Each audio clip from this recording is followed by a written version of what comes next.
So I'm in the kitchen cooking dinner, and my daughter steps in and declares, "Don't worry, Daddy. I'll take care of Sam when you and Mommy get old." Now, the Sam she's referring to is her older brother, 4 years older than she, has autism, is going to need lifelong assistance. And I just want to give her a hug.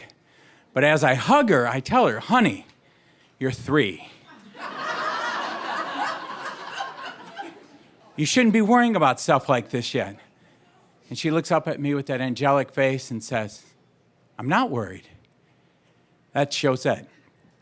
They say every now and then there's a child born, an old soul, been here before. I used to see characterizations like this in TVs and movies and think, yeah, right, that precocious child who speaks with the wisdom of an adult. Until Josette. I used to love driving her into pre-K in the morning because she would just regale me with stories of the dream she had that night, the dream she had for her life, and just her observations of the world around her.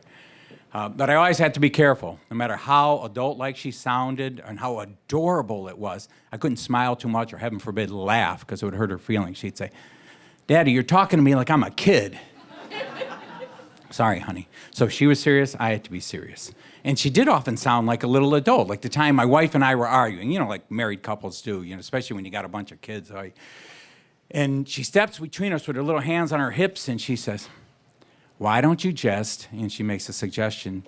We both like, "Huh, that makes sense." All right. And we watch her walk out of the room, and then we look back at each other. My wife shrugs her shoulders and says, "Nice to have another adult in the house, isn't it?" And then there was that time on St. Valentine's Day where I took Josette and her little sister Taryn out for a daddy-daughter night out.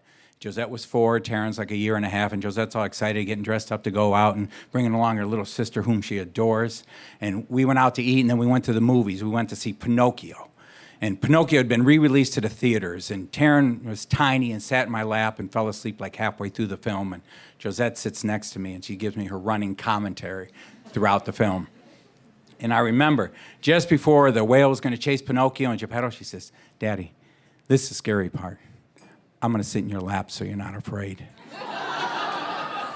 So she sat in my lap, and that's how we watched the rest of the movie. And then, we carry them both out to the car, and I buckle them into their seats in the back. And I get up front, and I buckle in, and I'm adjusting the mirror, and I looking back, and Josette's looking at me with this sad look in her face. And she says, "Daddy, are you going to die?"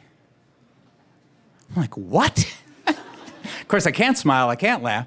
I look away, I'm thinking, okay, she's serious. She wants a serious response. Clearly, the film has got her contemplating questions of life and death and the meaning of life. I mean, those are the themes of Geppetto and Pinocchio. Who knew it was such a serious film? So I look back, and I said, "Honey, I'm sorry, but everybody dies eventually." And she shakes her head and gets this weary expression and says, "They don't give us much time, do they, Dad?" I'm like, oh my God, who put this 40-year-old inside the head of my 4-year-old? But I look away. I look back. I say, "Honey, you're right.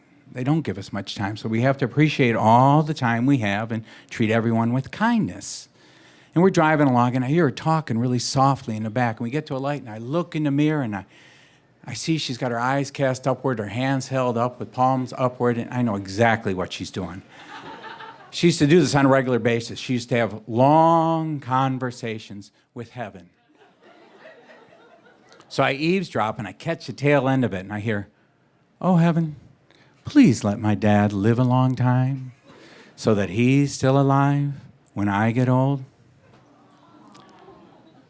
So we're driving along. I don't say anything yet because she's still got her eyes and hands upward. Eventually, she brings them down, and I ask her, "So, honey, what did heaven say?" Heaven said, "We'll see." Well, that little angel's now 22 years old. And, of course, works with children with autism. It makes me proud every single day of her kindness and her wisdom. And all I can say is, "Oh, heaven, please let me live a long time so that I'm still alive when she gets old."